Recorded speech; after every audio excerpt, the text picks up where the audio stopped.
وعلیکم السلام ورحمۃ اللہ وبرکاتہ۔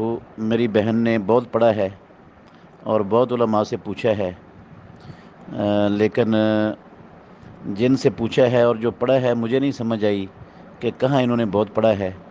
میں چند باتیں انشاءاللہ آپ کے گوش گزار کرتا ہوں۔ سب سے پہلی بات یہ ہے کہ تہجد، تراویح، قیام اللیل، قیام رمضان اور وطر ایک ہی نماز کے سارے نام ہیں۔ تہجد بھی، تراویح بھی، قیام اللیل بھی، قیام رمضان بھی اور وطر بھی، سب کے سب ایک ہی نماز کے مختلف نام ہیں۔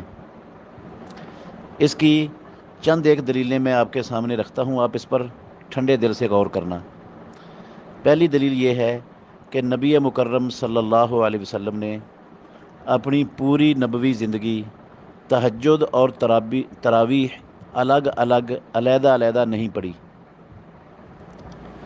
آپ نے ماشاءاللہ بہت پڑھا ہے، مطالعہ کیا ہے، لوگوں سے بھی پوچھا ہے، تو جتنا آپ نے پڑھا ہے مجھے ایک حوالہ حدیث کی کتابوں سے، تاریخ کی کتابوں سے یا علماء سے جن کی کتابیں پڑھی ہیں اور جن سے پوچھا ہے، کسی سے ایک حوالہ لے کے بتا دیں کہ نبی مکرم صلی اللہ علیہ وسلم نے جو ہے نا تہجد اور تراویح زندگی میں ایک دن بھی الگ الگ پڑھی ہوں، تراویح الگ پڑھی ہوں اور تہجد الگ پڑھی ہوں، اس کا کوئی ایک حوالہ دنیا میں کہیں سے لا کر دکھا دیں مجھے۔ نمبر دو، ائمہ محدثین اور جو دوسرے علماء ہیں، انہوں نے سیدہ عائشہ ام المومنین رضی اللہ عنہا کی حدیث پر قیام رمضان اور تراویح کے ابواب قائم کیے ہیں۔ انہوں نے اس کا نام قیام رمضان بھی رکھا ہے اور اسی کا نام تراویح بھی رکھا ہے۔ اس کا حوالہ آپ یاد لکھ لیں، نوٹ کر لیں۔ صحیح بخاری کتاب الصوم، اس میں ہے کتاب و صلاۃ التراویح اور باب ہے فضل و من قام رمضانہ۔ یہ امام بخاری رحمۃ اللہ علیہ نے عائشہ ام المومنین رضی اللہ عنہ کی حدیث پر صلاۃ التراویح کا جو ہے نا وہ باب قائم کیا ہے، کتاب الصلاۃ التراویح کے اندر لائے ہیں اس حدیث کو۔ موطا امام محمد، جانتی ہیں نا امام محمد کو، محمد بن حسن شیبانی، ان کی کتاب ہے موطا امام محمد۔ انہوں نے باب باندھا ہے عائشہ ام المومنین رضی اللہ عنہ کی حدیث پر، باب و قیام شہر رمضان وما فیہ من الفضل۔ مولانا عبدالحی لکھنوی، انہوں نے موطا امام محمد کے اس حاشیے پر لکھا ہے، قولہ قیام و شہر رمضان و یسمت تراویح، اس کا نام تراویح رکھا جاتا ہے، یہ تراویح ہے۔ مطلب ہے مولانا عبدالحی لکھنوی حنفی رحمہ اللہ کا کہ قیام رمضان اور تراویح ایک ہی چیز ہے۔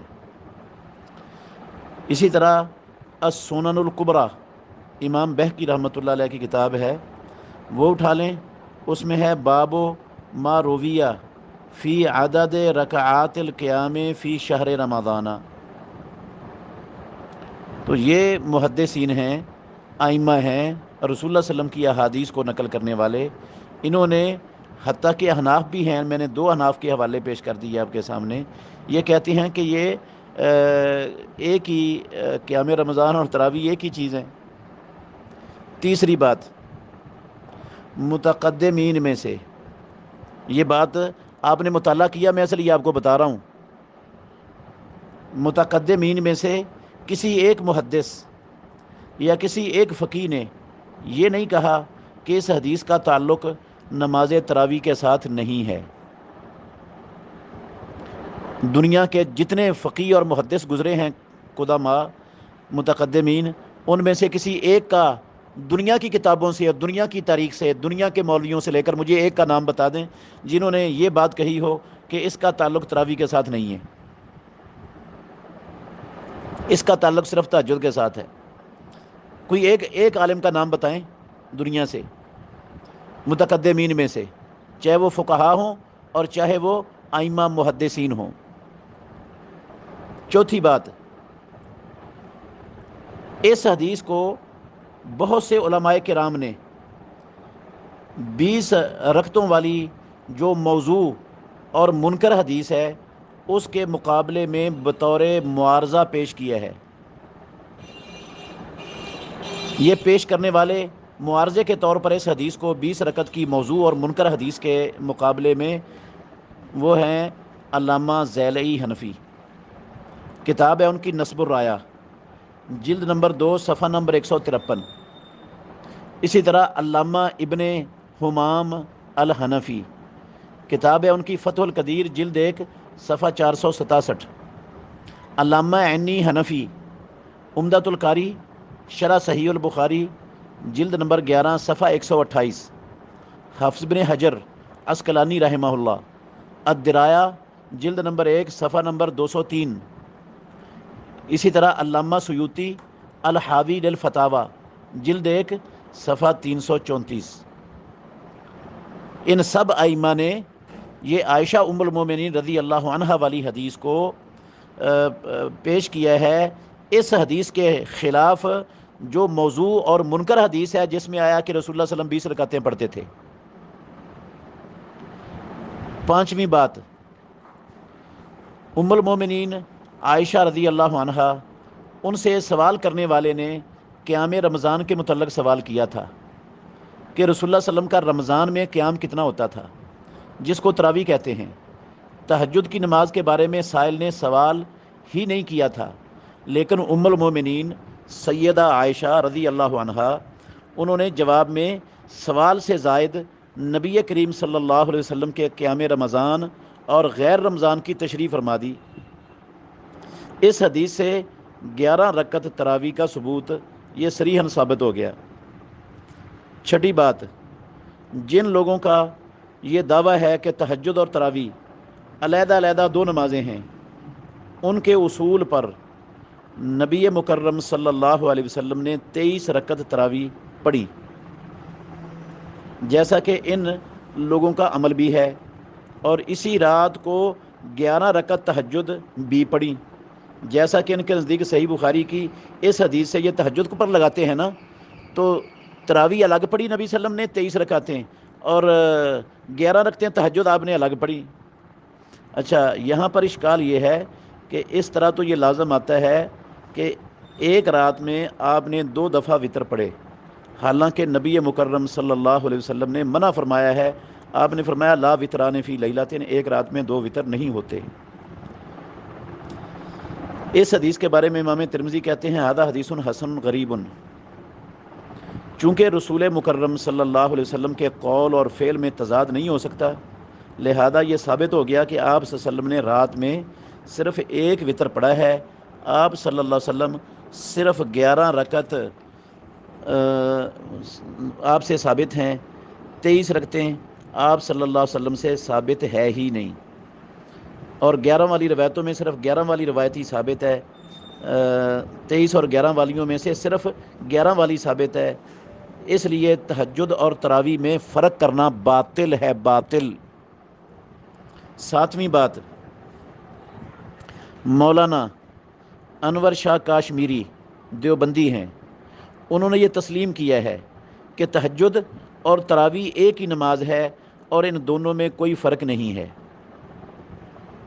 دیکھ لیں آپ فیض الباری، جلد نمبر 2 صفحہ نمبر 420، اور العرف الشذی، جلد نمبر 1 صفحہ 166۔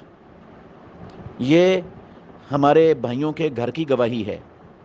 کشمیری صاحب کا یہ قول آپ اس پر خوب ٹھنڈے دل سے غور کرنا۔ آٹھویں بات یہ ہے کہ امیر المومنین عمر بن الخطاب رضی اللہ عنہ بھی تہجد اور تراویح دونوں کو ایک ہی سمجھتے تھے۔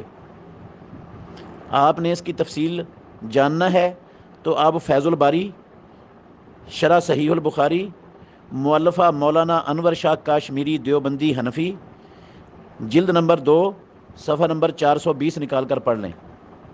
پتہ نہیں آپ نے کیا پڑھا ہے اور کہاں سے پڑھا ہے۔ نویں بات، متعدد علماء نے اس شخص کو تہجد پڑھنے سے منع کیا ہے جس نے تراویح پڑھ لی ہو۔ اس کے لیے فیض الباری کا یہی صفحہ جو مذکورہ ہے جلد 2 صفحہ 420 آپ دیکھ لیں۔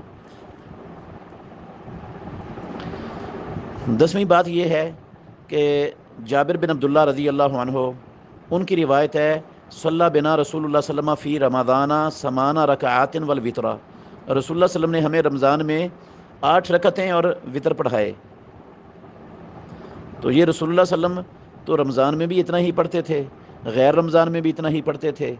اب تہجد اور تراویح یہ نام 2 ہو جائیں تو اس سے 2 نمازیں ہونا تو لازم نہیں آتا۔ 2 نمازیں ہونا کہاں سے لازم آ گیا کہ 2 نام ہو گیا تو 2 نمازیں لازم ہو گئی ہیں؟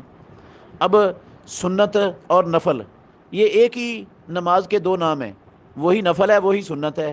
اب آپ کہیں کہ سنت الگ ہے نفل الگ ہیں، یہ 2 نمازیں الگ الگ ہیں، تو یہ عجیب مطالعہ ہے آپ کا۔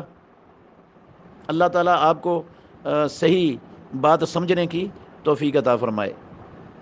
باقی رہی یہ بات کہ سیدنا عمر ابن الخطاب رضی اللہ تعالیٰ عنہ انہوں نے 20 رکعتیں پڑھائی تھیں، تو یہ حضرت عمر بن خطاب رضی اللہ عنہ سے متصل سند کے ساتھ قطعاً ثابت نہیں ہے۔